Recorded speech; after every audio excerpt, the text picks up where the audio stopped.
अस्सलामुअलैकुम नाजरीन, आप सबको खुशामदीद कहते हैं चैनल 51 में। आज हमारा टॉपिक ये है कि शादीशुदा औरतों को ये शिकायत रहती है अपने शौहरों से कि शुरू में जो उन्हें प्यार और तवज्जो मिलती है वो बाद में क्यों नहीं मिलती।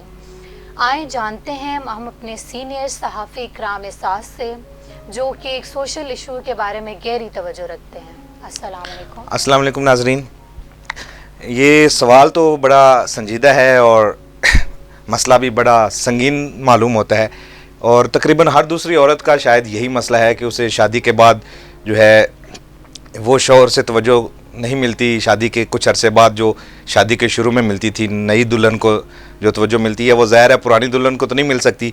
वैसे भी एक कहावत मशहूर है कि नई दुल्हन के 9 दिन तो होते हैं, तो वो 9 दिन सारी उम्र कायम नहीं रह सकते। आपने देखा होगा कि बच्चा भी अगर उसको उसकी मर्ज़ी का उसका मनपसंद खिलौना ला कर दे दें तो 2 या 4 दिन वो उससे बड़ी रग़बत के साथ, बड़ी दिलचस्पी के साथ खेलता है। उसके बाद वो आहिस्ता आहिस्ता उसको भूल कर नए खिलौनों की तलाश में निकल खड़ा होता है। अब नए खिलौने कहने से हो सकता है बात को कुछ और मतलब ले लिया जाए कि शौहर भी शायद किसी नए खिलौने की तलाश में है। ऐसा हरगिज़ नहीं है, हर केस में ऐसा नहीं होता। इसकी मुख्तलिफ़ वजूहात हैं और उसमें कुछ ऐसी हैं जो औरतों की अपनी पैदा करदा हैं। उनके अपने पैदा करदा जो मसले हैं वही उनके सामने बाद में उसका नतीजा ये निकलता है कि शौहर की तवज्जो में आहिस्ता आहिस्ता कमी आना शुरू हो जाती है।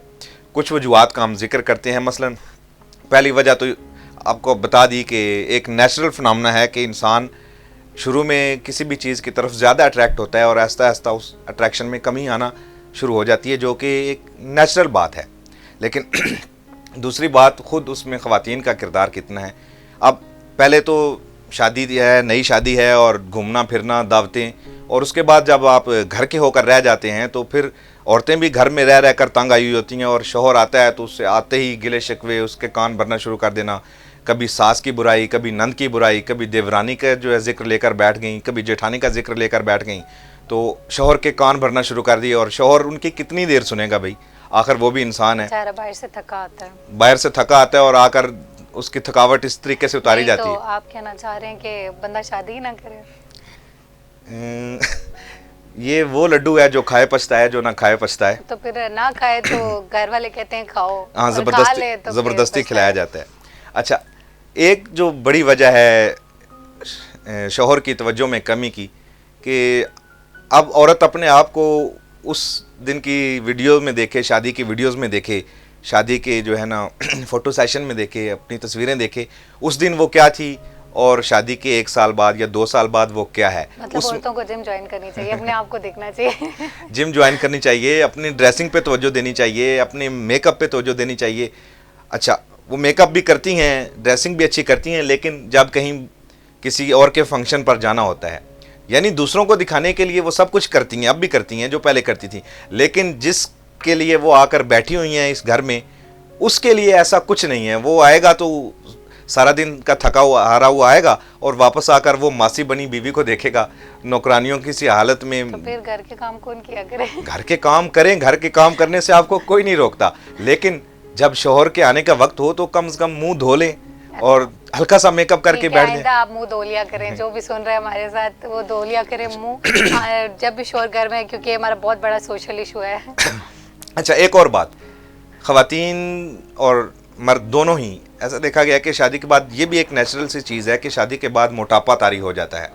अब मर्दों पर मोटापा तारी हो जाए तो वो उसको बर्दाश्त भी कर लेते हैं और औरतें भी शुक्र करती हैं, चले मोटा हो गया, अब शायद इधर उधर जो है तो जो नहीं होगी इसकी, और कोई घास नहीं डालेगा तो आखिर इधर ही आएगा। वो जहाँ मतलब ये सब कुछ औरतें, बेचारी औरतें क्या करें, आप सब कुछ बेचारी औरतों को कह रहे हैं, कुछ मर्दों के बारे में भी बता दें। औरतें भी मोटी हो जाती हैं, लेकिन अब औरतों के जो है सब्र कह लें या उनकी हिम्मत की दाद दें कि वो तो मोटापा बर्दाश्त कर लेती है मर्द का, लेकिन मर्द थोड़ा इस हवाले से कम नज़र है कि उसको औरत, मोटी औरत और पहले से जिसको उसने एक बड़े खूबसूरत फिज़ीक के साथ देखा हो, उसकी ऐसी बिगड़ी हुई फिज़ीक देखकर वो शायद उसकी तवज्जो में कमी वाकई आने लग जाती है। और यहाँ शौहर ही कहता है बेचारा कि क्या नाम है, आप का घर के काम करो, और फिर शौहर कहता है कि आप अपने आप पे तवज्जो भी दो।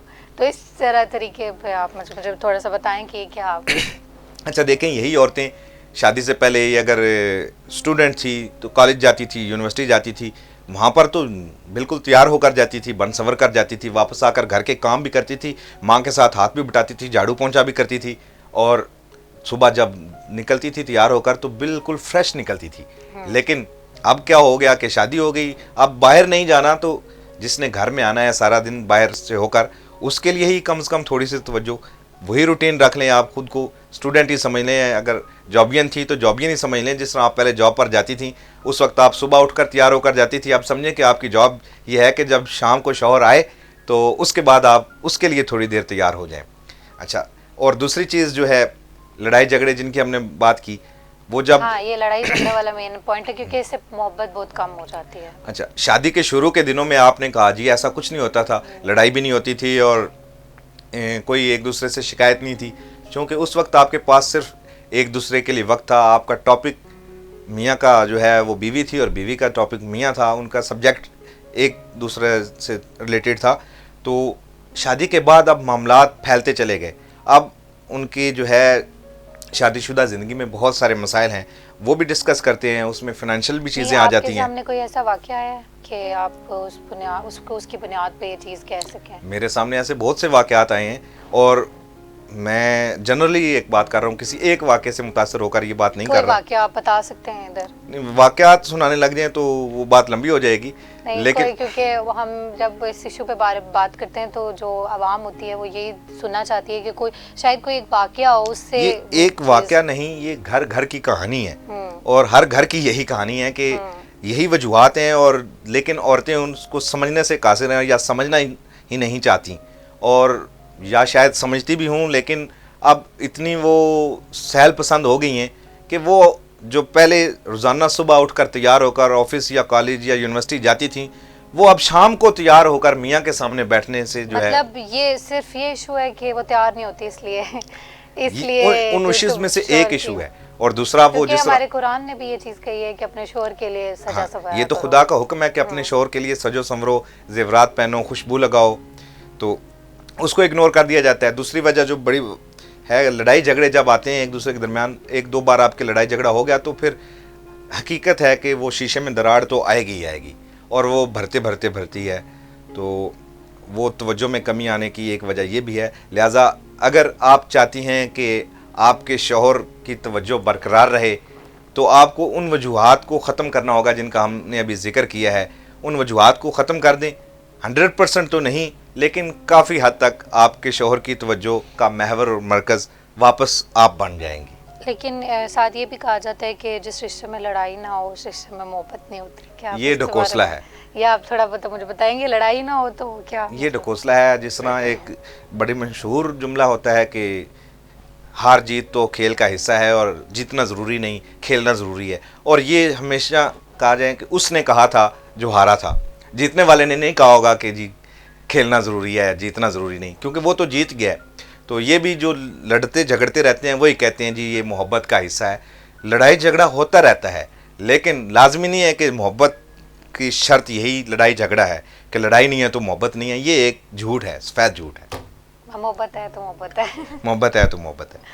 चलें नाजरीन, आपने पूरा हमारा शो देखा, उसमें इकराम साहब ने आपसे बहुत सारे मसलों के जवाब भी आपको बताए, और उसमें बहुत सारी चीज़ें ऐसी बताई जो शादीशुदा औरतों को देखनी चाहिए। चीज़ें शादीशुदा जो शादी करने जा रहे हैं उनको भी देखनी चाहिए, और शादीशुदा औरतों को भी ये चीज़ देखनी चाहिए कि उनके मसले कैसे हल हो सकते हैं। हल तो ये हल नहीं है, लेकिन थोड़ी बहुत इन चीज़ों पर तवज्जो दें वो इस चीज़ पर कि क्या वो अपने शोहरों के लिए सजा सवरा भी करें, और अपने शोहरों के लिए मतलब लड़ाई, जैसे कि इकराम साहब ने बताया कि लड़ाई ये सिर्फ एक फ़लसफ़ा है, बोल सकते हैं कि लड़ाई ही होती है और मोहब्बत मोहब्बत ही होती है।